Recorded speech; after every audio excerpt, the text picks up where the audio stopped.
Lihat di sini misalnya nih, pernah menetapkan kontrak awal dengan auditi. Nah tadi kan bahwa ketika misalkan sebagai auditi, berarti nanti siapa yang auditnya harus ada kontak antara auditor dengan auditi.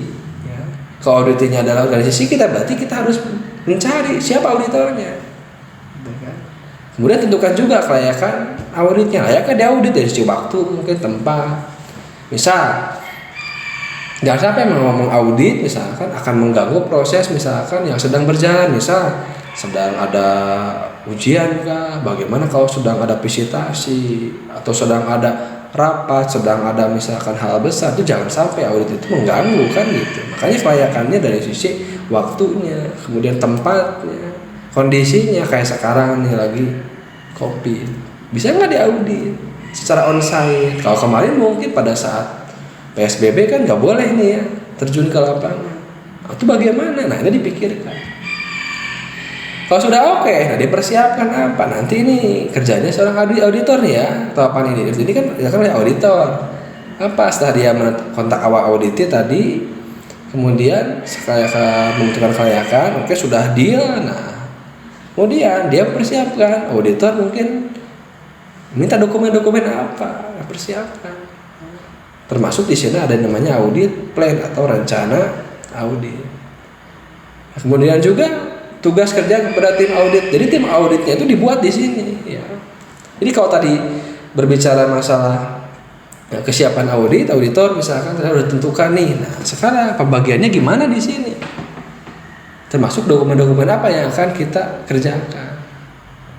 Persiapan sudah oke, lanjut pelaksanaan. Nah inilah mungkin. Ini berarti sudah pelaksanaannya di mana? Ya di tempat audit tadi, audit klien.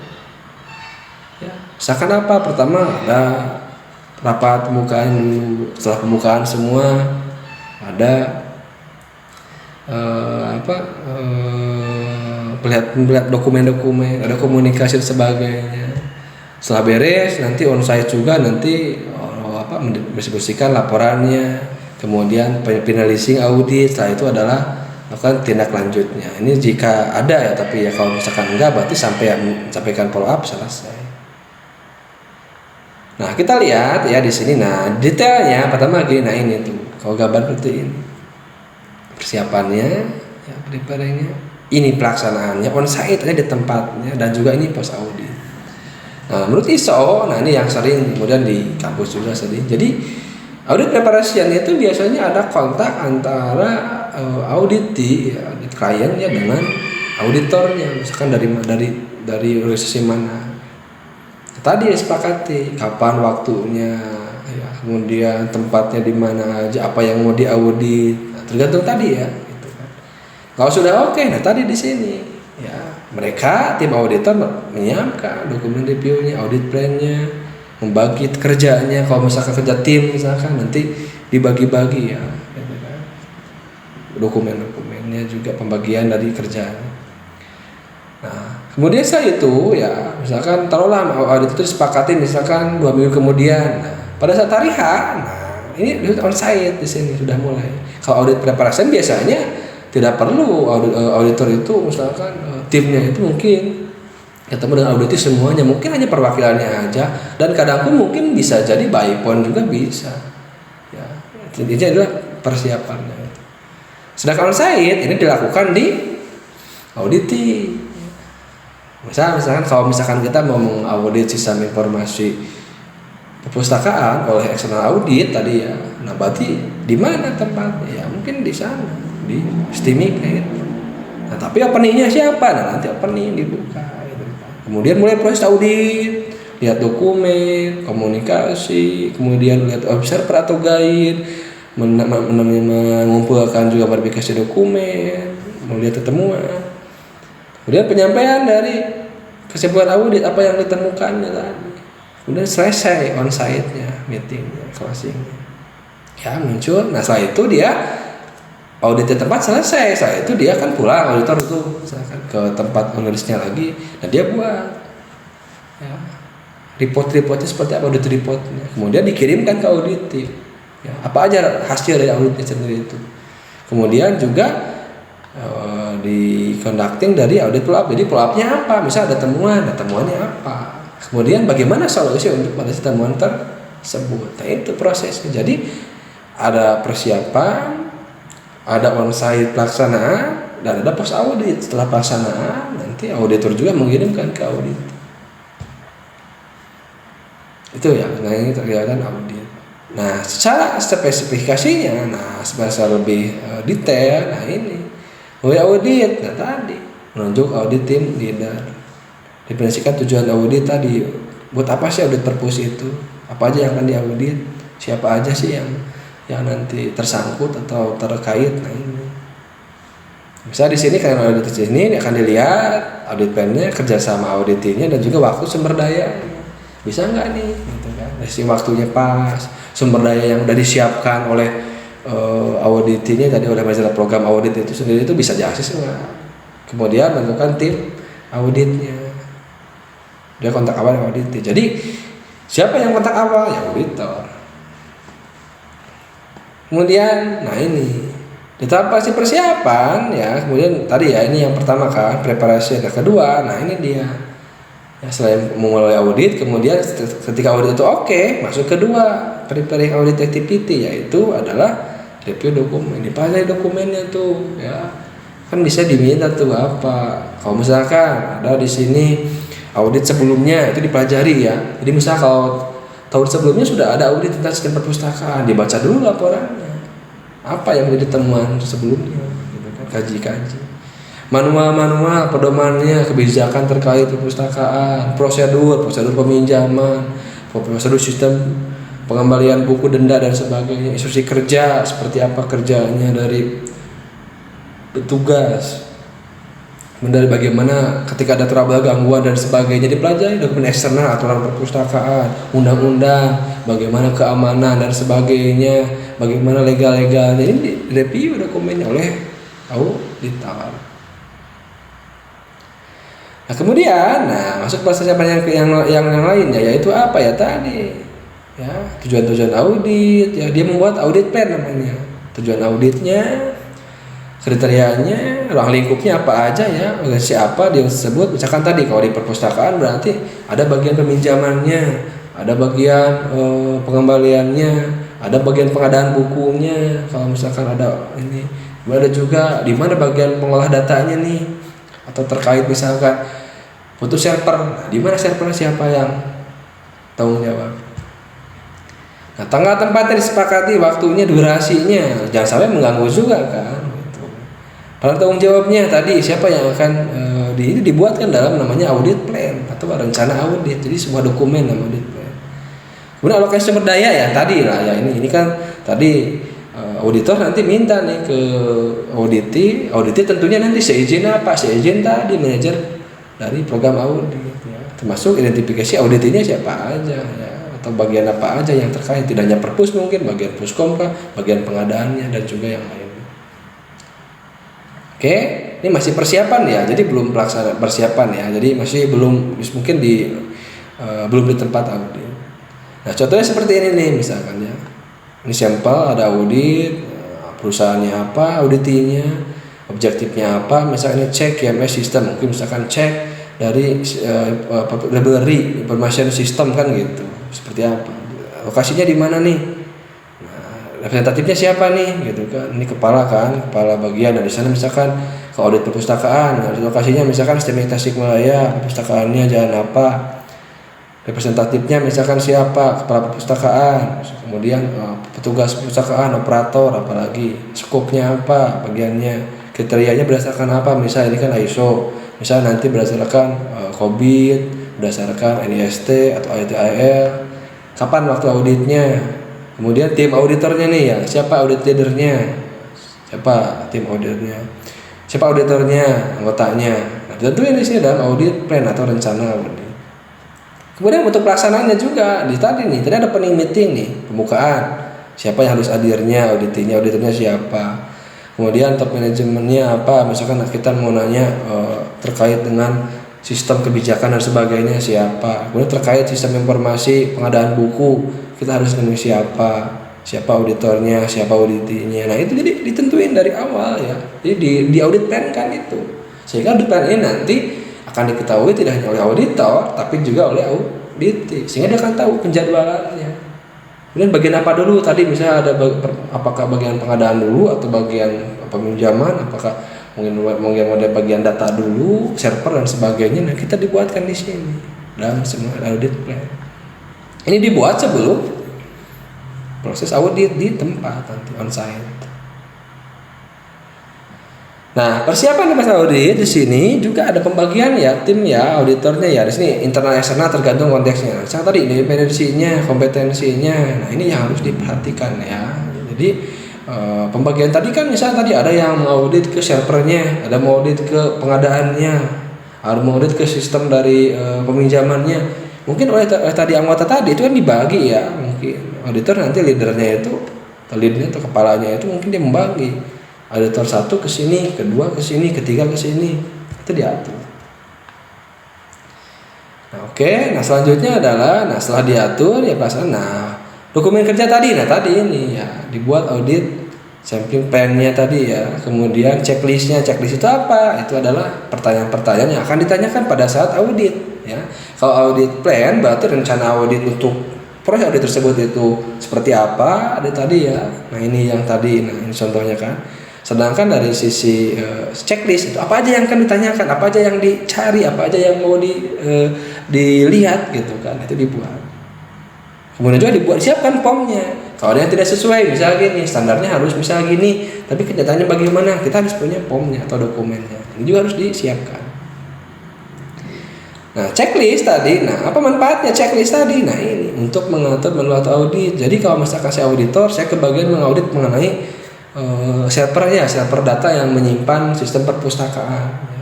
Saya berarti kan nanti harus tahu ya, misalkan apa aja nih yang harus diperiksa, kapan, apa yang periksa dulu, misalnya apakah fisikalnya dulu, ataukah langsung lihat ke datanya atau database-nya, atau misalkan saya lihat environment-nya atau lingkungannya. Nah ini atur di sini.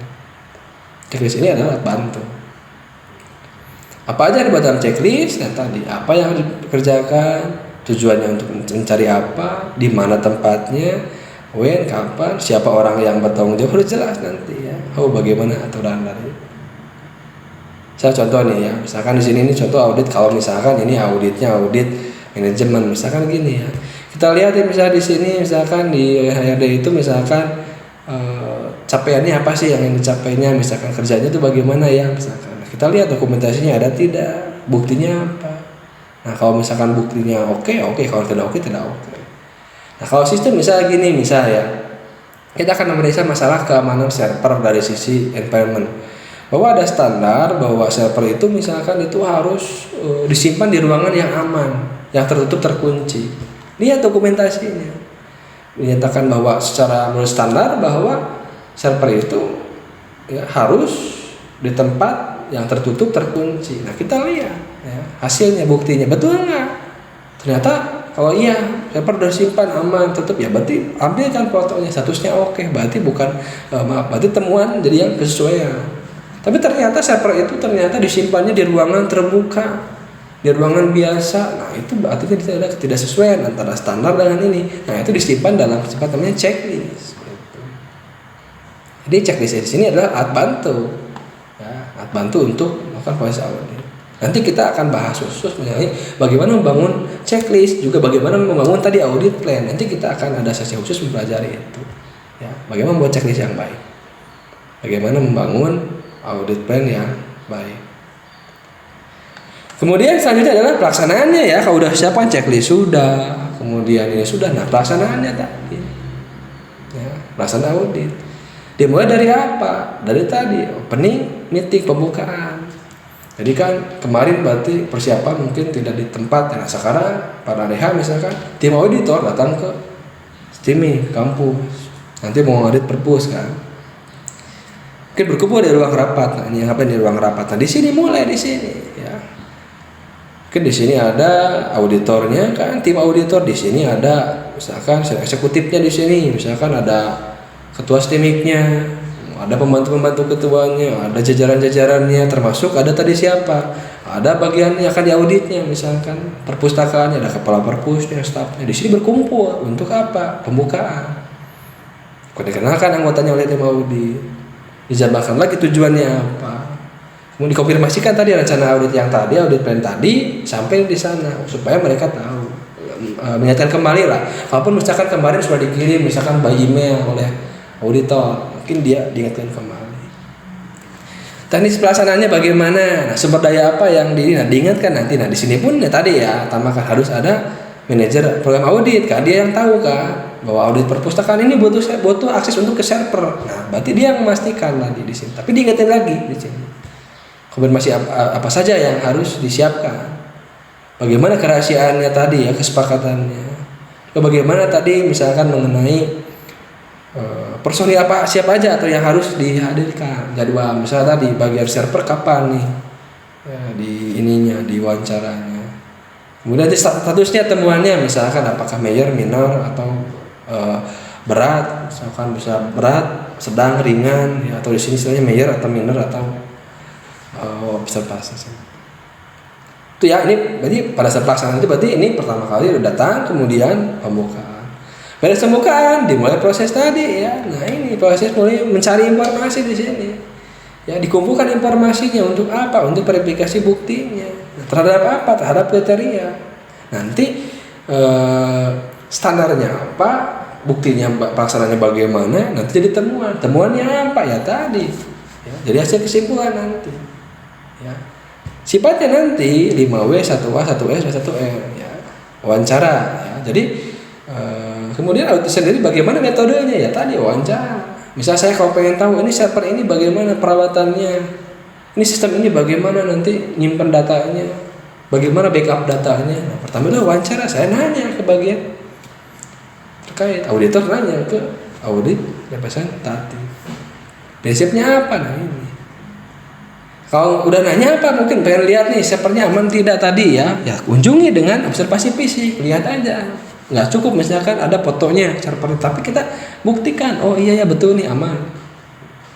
Kemudian kita review dokumen tadi SOP dan sebagainya, juga melakukan tes pengujian. Misal tadi pengujian aplikasi sistem input data harusnya pakai ini NPM, tersimpan enggak, misalkan gini pinjam tanggal 1 mengembalikan tanggal 5, berarti kan dihitungnya 4 atau 5 hari kerja. Nah betul nggak sistem mencatat itu, jangan sampai beda. Nah, kita juga bisa melakukan pengujian atau. Jadi pelaksanaan auditnya sendiri ada dengan pertama itu wawancara, observasi, juga review dokumen dan juga tes substantif. Nah ini tadi ya, di sini ada 5W, 1H, 1S dan 1N. Apa itu? W, why, where, what, when, who, how. Ini standar pertanyaan dari ini ya. Kemudian ada 1S, show me, tunjukkan ke saya. Kemudian 1N, note, catat. Misalnya di sini. Ini pertanyaan umum audit misalnya gini ya. Bagaimana Anda menyimpan bahan-bahan yang mudah terbakar? Nah, ini jawaban dari misalkan auditinya ya. Kemudian di sini tunjukkan ke saya syarat rekam. Misal kalau misalkan di kasus SI begini. Bagaimana Anda menyimpan komputer server terkait dengan data perpustakaan supaya aman? Kan gitu. Ini kan dijawab nih, oh, Pak, saya simpannya misalkan di suatu tempat yang aman, misalkan di sana. Di mana tempatnya? Di sini. Bagaimana cara nyimpannya? Siapa yang bertanggung jawabnya? Bagaimana perawatannya? Kemudian kapan maintenance-nya? Misalnya tadi nih, di mana disimpannya tadi supaya aman? Di ruang tertutup. Show me. Nah, tunjukkan kan? Nah, saat tunjukkan, catat. Oh ya sesuai atau tidaknya. Gitu. Jadi pertanyaannya bisa 5W atau 1H ya. What, where, who. Kemudian kita jangan lupa tunjukkan ke kami, show me, 1S dan 1N. Kita catat apapun sesuai ya sesuai, catat, tidak sesuai juga ya catat. Itu ya wawancara. Nah kemudian tadi verifikasi ya, semua verifikasi tadi ya setelah wawancara semua terkumpul, hasil ini juga diverifikasi semua ya, sehingga menjadikan namanya temuan audit. Ya, temuan tersebut nanti ditinjau dan disimpan di kesimpulan audit. Di setiap sebuah informasi itu kita kumpulkan caranya, kita lihat buktinya, evaluasi terhadap kriterianya. Ya, udah jadi temuan, misalnya tadi Ya, standarnya ada backup. Oke, kriterianya kan ada backup. Nah, masalahnya tadi kita tanya, ada nggak backup di sini? Kalau ada, buktinya mana? Kalau nggak ada, ya tulis aja tidak ada proses backup. Itulah temuannya nanti. Nah, temuan tersebut nanti kita sampaikan pada saat rapat meeting terakhir untuk penyampaian kesimpulan audit. Kalau ada backup, mana buktinya? Ternyata iya ada, berarti sampaikan juga. Gitu. Jadi audit itu hanya gitu sebenarnya. Standarnya apa, kriterianya apa, kemudian di kondisi realnya bagaimana, bandingkan betul nggak itu setelah lihat buktinya. Kalau iya betul ya temuan audit kesesuaian, artinya sesuai antara standar dengan kriteria, ya, standar kriteria dengan bukti di lapangan. Kalau tidak sesuai misalkan di standar kriterianya ya, dan juga misalkan dengan pelaksanaan di lapangan, jadi temuan ketidaksesuaian, sampaikan nanti di sini. Ini kerjaan kita, catat ya bagian mananya, bagaimananya ya, dokumen apa ya auditnya.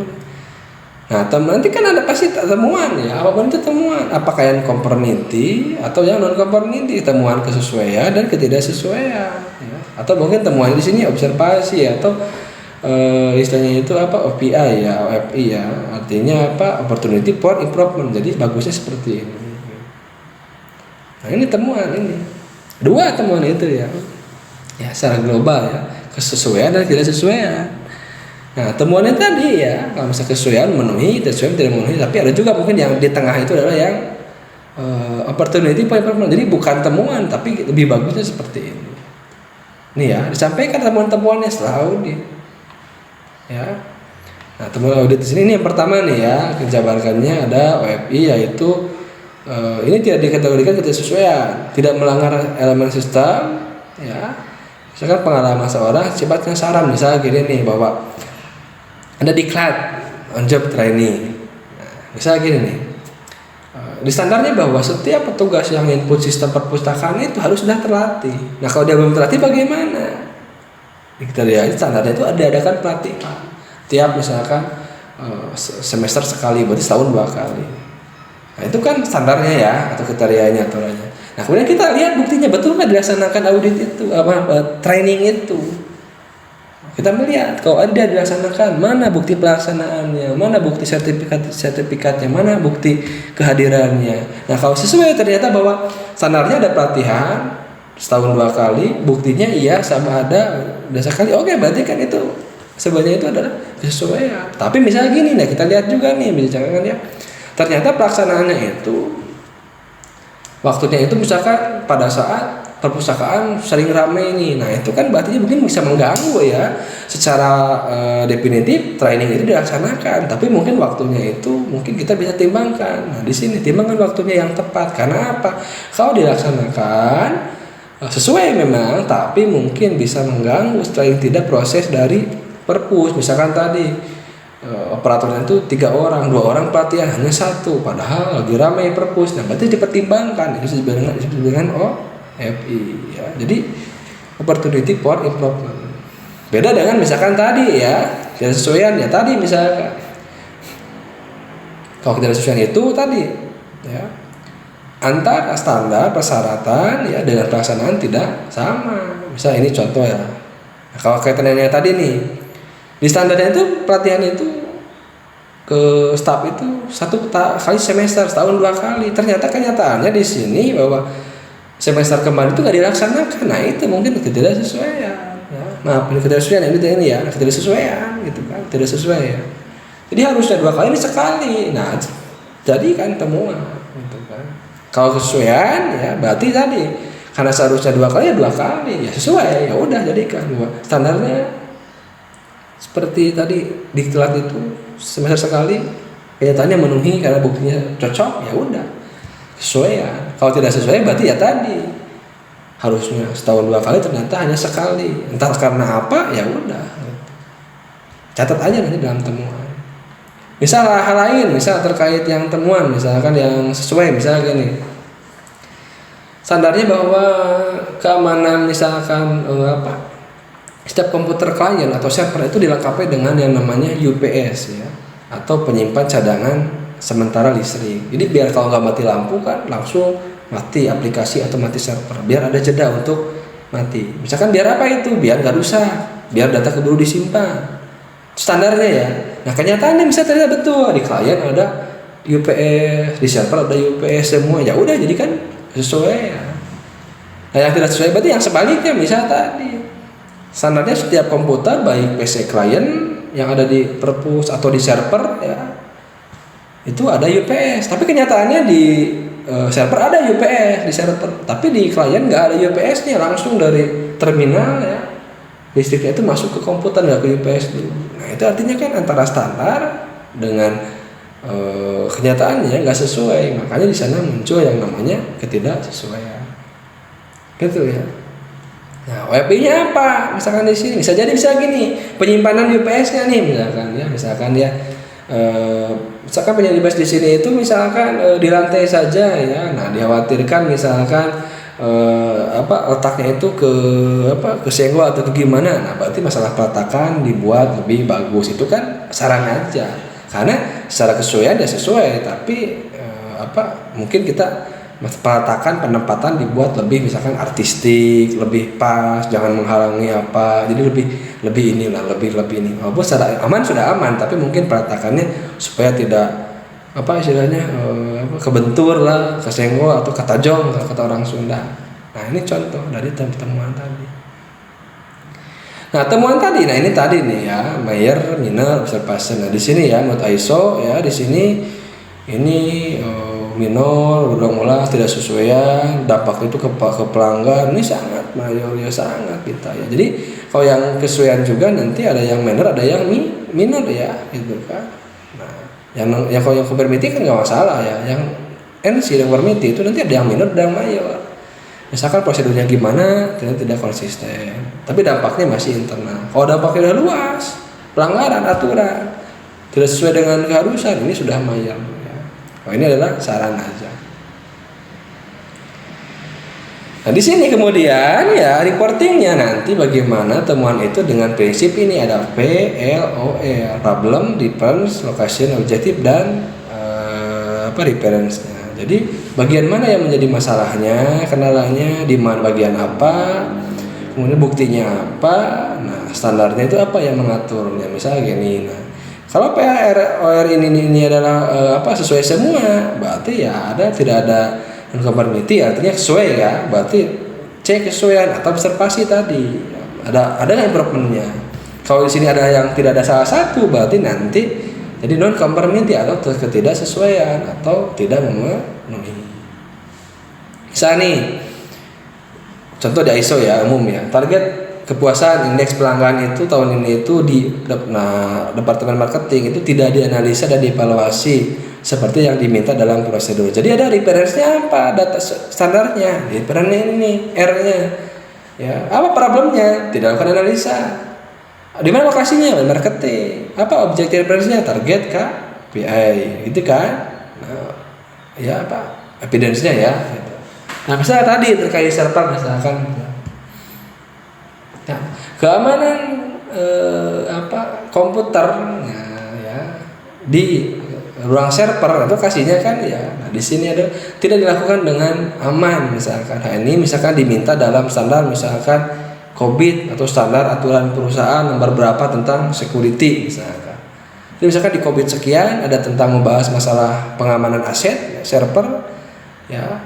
Nah, tapi di sana ternyata server itu disimpan tidak aman. Karena buktinya apa? Di sini sebutin opiniannya apa? Misalkan gini, ternyata server itu disimpan di ruangan terbuka. Nah, di mana server disimpan? Misalkan di ruang perpus. Jadi kan normalnya itu server itu kan disimpannya itu di ruang khusus kan. Nah, di sini buktinya ternyata server dari sistem perpus itu ya komputer itu disimpan juga ternyata di bagian di ruangan perpus. Buktinya kan itu ya. Nah, di mana tadi di perpus? Apa problemnya apa tadi? Ya. Apa penyimpanan itu sebenarnya kan tidak ini dikhawatirkannya apa tadi? Kalau server disimpan bisa diakses semua orang kan bisa mungkin dimanipulasi atau bisa diakses dan sebagainya. Nah, sedangkan prasyaratnya apa di sini? Misalnya tadi bahwa standar COBIT, standar ITIL, server itu disimpan di tempat yang aman. Jadi tadi objektifnya apa buktinya, lokasinya di mana, problemnya apa, R-nya apa. Nah, bisa dibuat seperti itu ya. Nah, ini. Ya. Atau apalagi misal contohnya nih, misal backup data. Nah, standarnya backup data itu sesuai COVID itu pasal sekian, pasal sekian harus ada backup data. Nah, masalah di sini apa? Ternyata si audit itu bahwa data-data perusahaan itu ya standarnya itu harus di backup ya, rutin misalkan per bulan. Ternyata di sini proses backup itu tidak menentu. Kadang bulan ini di backup, bulan depan nggak di backup, bulan depan lagi di backup. Jadi kadang-kadang ya gimana tugasnya yang nge-backup mau baru backup. Padahal standarnya itu harus rutin misalkan per bulan. Ya gitu. Nah di sini di mana bukti itu ditemukan? Nah tadi, ya, tidak di backup ya. Nah di sini ya buktinya tadi maaf salah. Nah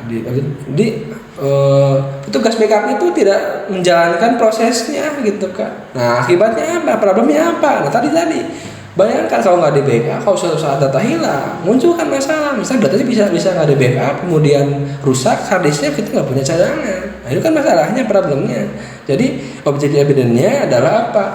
Kan bagian petugas backup di sana dia tidak menjalankan prosedur tadi sesuai apa tadi? Di bagian mana tadi? Di bagian misalkan tadi, ya, misalkan di bagian tadi di proses backup ya di perpustakaan tadi dia tidak melakukan backup sesuai dengan jadwal.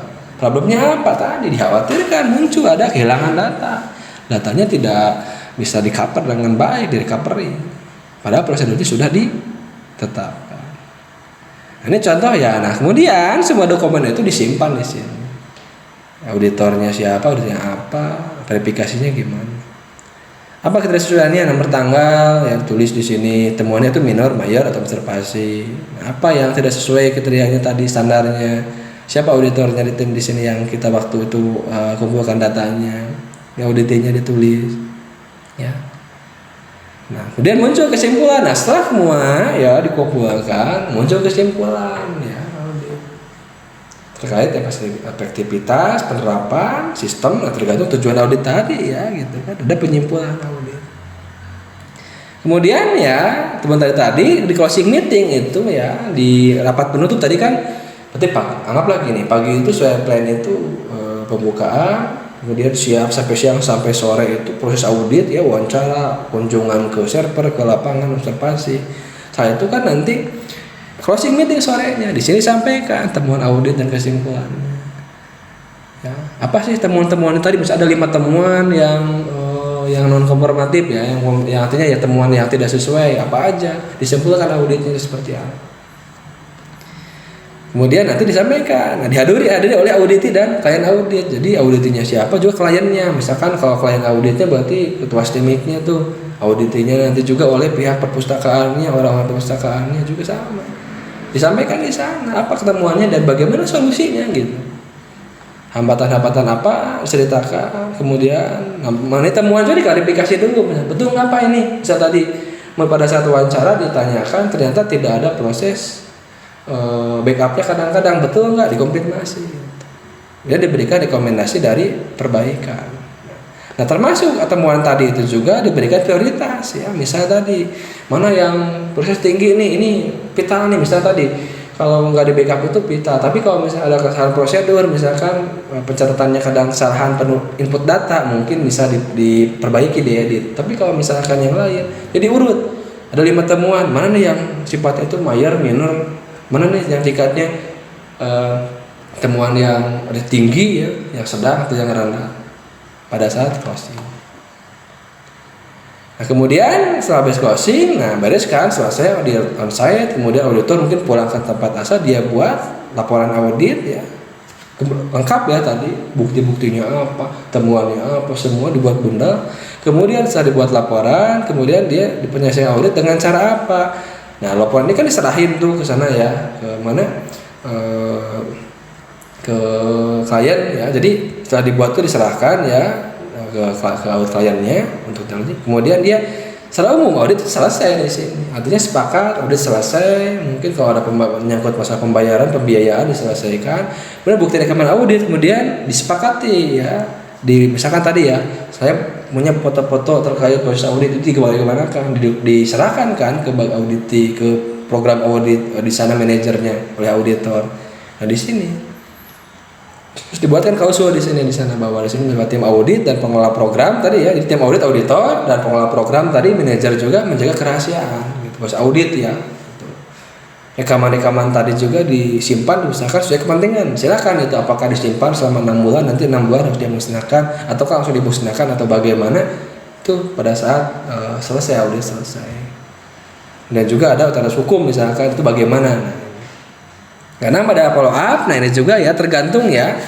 Ini follow up, audit follow up. Nah ini kalau misalkan audit yang ISO itu bisa mensyaratkan ada post audit follow up. Artinya setelah tadi kalian kan tahu nih temuan-temuannya, koreksi penyelesaiannya gimana. Nah selanjutnya adalah kan follow up. Nanti auditor itu persekian bulan itu sesuai kesepakatan itu bagaimana nih menanyakan juga gitu. Ini post audit disebutnya. Tapi kalau dari SSI biasanya sampai ke temuan langkah kelima tadi itu selesai gitu kan. Jadi tergantung dari sisi perjanjian awal itu bagaimana ya, sesuai tadi nih ya. Sesuai tadi di sini kita lihat ya bahwa langkah yang ini itu tergantung kesepakatan di awal. Nah ini kita lihat. Nah ini itu. Ini tergantung jadi ditentukan dalam audit maka ada audit follow up. Tapi kalau tidak berarti audit selesai. Tapi kalau ada berarti ada follow up. Nah itu ISO sih biasanya wajib. Tapi kalau standar lain sampai ke audit itu audit report itu selesai. Nah di sini apa saja audit follow up nanti ini bisa dibaca aja ya karena yang terkait dengan ISO aja ya. Jadi ada follow up-nya seperti apa gitu kan. Nah kemudian bagaimana dengan audit SI? Nah apakah sama atau tidak aktivitasnya? Nah kalau program auditnya sih secara umum ya sama aja dibuat gitu. Ada manajer program auditnya. Nah, kemudian bagaimana prosesnya? Nah ini kita lihat ya. Ternyata sih sama aja. Ada perencanaan, pemeriksaan lapangan, pelaporan tindak lanjut ya. Jadi sebenarnya sama aja sih perencanaannya, persiapan tadi, lapangan katanya on-site-nya, kemudian pelaporan, reporting dan juga tindak lanjut. Nah kita lihat nih misalnya perencanaan apa aja sama ya. Ternyata skopnya apa, visi misinya, kebijakannya apa, lingkupnya apa, tim auditnya siapa, kemudian bisnis kliennya apa, kaji ulang hasil auditnya sama aja sih, gitu kan. Penyiapan program pengujian auditnya juga dibuat, kan planning sama, buat checklist sama, buat checklist, buat audit plan sama di sini, di planning di sini itu ya. Kemudian pelaksanaannya di lapangan apa? Nah sama ya, berarti kalau tadi sudah audit plan punya checklist, tinggal besoknya pelaksanaan auditnya ya aku datang wawancara, kemudian observasi sama aja tuh wawancara, observasi, kemudian mengunjungi ke objek-objek yang diaudit sama aja ya, dengan proses yang tadi ISO tadi. Kemudian di sini tugasnya ini. Selanjutnya apa? Reporting ya tadi dikumpulkan, diolah ya. Nah cuman di sini nanti dalam COVID ada disebut maturity level. Jadi ada standar bahwa sekarang ini metodenya seperti apa sih kondisinya sesuai standarnya. Kemudian nanti harapannya gimana? Nah gapnya itulah jadi temuan gitu. Ya. Jadi di sini mungkin di secara proses auditnya sama ya, pelaporan. Kalau tadi temuan-temuannya apa disampaikan, kemudian di sini juga selain temuan tadi itu ada diukur maturity-nya. Kondisinya gimana nih? Nah, bagusnya gimana? Nah itu sama aja sih ya proses di sini reporting. Setelah itu adalah follow up, sama ya follow up perbaikan. Jadi laporannya diserahkan, setelah itu oleh internal dari tim klien ya, oleh manajer program itu disepakati. Oke, jadi secara umum gambarannya adalah apa sih bedanya tadi ya kesimpulan hari ini ya yang kali ini kita ke awal kembali ke ini kita lihat. Jadi secara umum, jadi ada proses pengelolaan audit oleh manajer audit itu adalah tim internal dari organisasi. Jadi kalau misalkan STIMIK, berarti tim di STIMIK nunjuk nih siapa, ada bagian khusus namanya tim manajemen audit. Biasanya namanya SPMI, Sistem Manajemen Mutu, atau dulu ada namanya UMM, Wakil Manajemen Mutu. Dia terkait manajemen mutu biasanya yang ngelola audit ini. Itu adalah internal organisasi. Nanti dia punya diharapkan bagaimana untuk terkait audit itu dia punya skillnya. Sedangkan proses audit tahapannya tadi kan membuat program audit dengan PDCA. Nah pada saat pelaksanaan program audit itu pas proses audit itu dilakukan oleh siapa? Oleh pihak lain. Misalkan siapa? Kalau eksternal berarti ya eksternal, internal berarti nanti diatur oleh tadi manajer audit tadi. Jadi prosesnya kurang lebih tadi ya, ada persiapan, on-site, kemudian pelaporan, dan juga follow up. Nah itu pun sama ya, jadi secara umum dengan audit SI lebih sama aja dari sisi aktivitas atau prosesnya. Hanya mungkin spesifik terkait SI tadi, misal kita pakai COVID, berarti kita pelajari standarnya. ITIL kita pelajari standarnya untuk tadi menentukan kalau standar temuannya sama aja, mencocokkan antara apa yang menjadi standar atau kriteria dengan bukti di lapangan. Kalau sesuai temuannya, sesuai, tidak sesuai temuan tidak sesuai. Nah ya kalau kriteria temuan nanti kita kategorikan apakah major, minor, nah, atau misalkan kalau di audit SI apakah temuannya yang berat ya, pelanggaran berat atau sedang atau ringan. Nah oke, itu aja paling ya untuk sesi kali ini. Sekali lagi terima kasih perhatiannya. Silakan bisa ini nanti kalau ada pertanyaan nanti bisa ditanyakan di via grup. Oke, sekian dari saya. Sampai ketemu di pertemuan selanjutnya. Sekian, assalamualaikum warahmatullahi wabarakatuh.